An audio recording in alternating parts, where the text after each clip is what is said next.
Hello and welcome to Programming the Lazy Way, a sequence of short videos for beginning programmers and beyond. I'm Will Briggs, creator of C++ for lazy programmers, soon to be creator of C++20 for lazy programmers. And this is a sample of the way I work, or maybe I should say play, with programs. I've got this program to fix, and it's in a pretty bad state.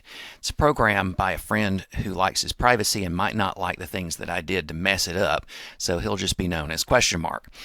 The specs are shown here. Now, I can't make heads or tails out of this without a lot of squinting and detective work because I can't tell what's contained in what. But it's easily fixed. I'll just take this in Visual Studio, cut it, and paste it right back, and voila.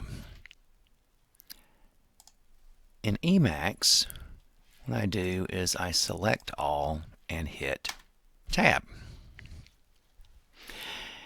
Now I want to know if the curly braces are balanced. Let's see, this one goes with this one, I don't know, that's too much detective work. So I want to set it up so that it will be obvious at a glance. What I'll do is I will put every one of these curly braces on its own line. Hit select all and tab again.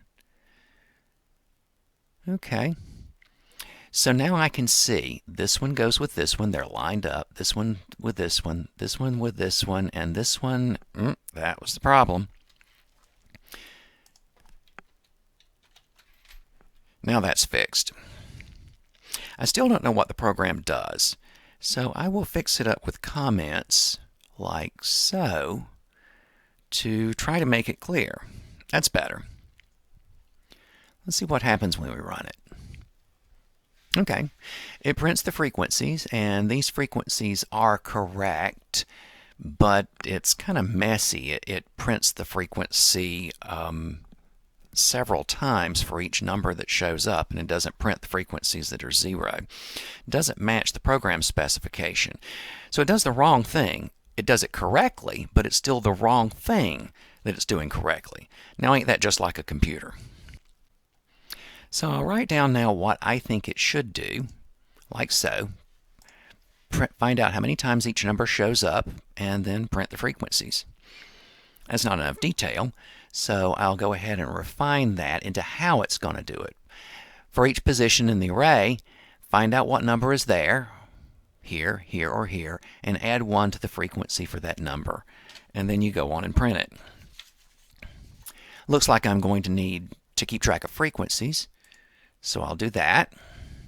The frequencies is now an array initialized to all zeros, and since I'm supposed to handle 10 digits, I'll let the number of slots in that array be 10.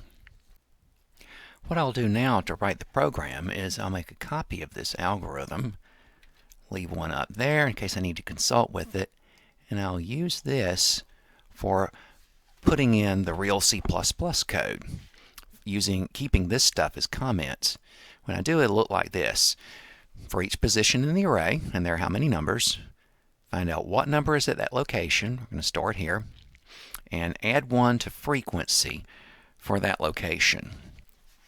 Okay, so that does the first part. Now I wanted to print this, so how about if I just add a line to print, like so. That's not it. It no longer matches the algorithm. If the algorithm's wrong, we should fix it. If it's right, we should follow it. This is going to go back and print the frequencies for each number that shows up several times instead of what we wanted. It's way less work to make our plans in English like this and convert them than to ditch them, make new plans in C++ where it's a little harder to think, and hope that the new ones work out. So instead, I'll convert this algorithm into valid C++ and make it print. I'm ready now to see I'm done with that. Save that. And using the new refined algorithm, let's see what happens. Yeah, it prints very neatly how many times each one occurs. Now, a thought question.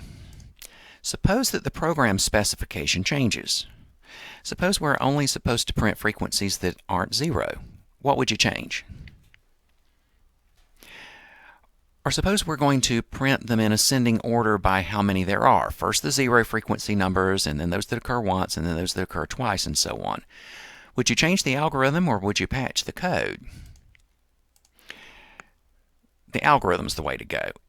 It can get way too complicated to replan in the programming language. The lazy way is to fix the algorithm, which takes thought, and then make the C++ match, and that's a lot more mechanical. It's sort of a way of not filling up your head with all the hard stuff at one time. If you like this, please comment below or in the Facebook group. Check out my book C++ for Lazy Programmers, and stay lazy.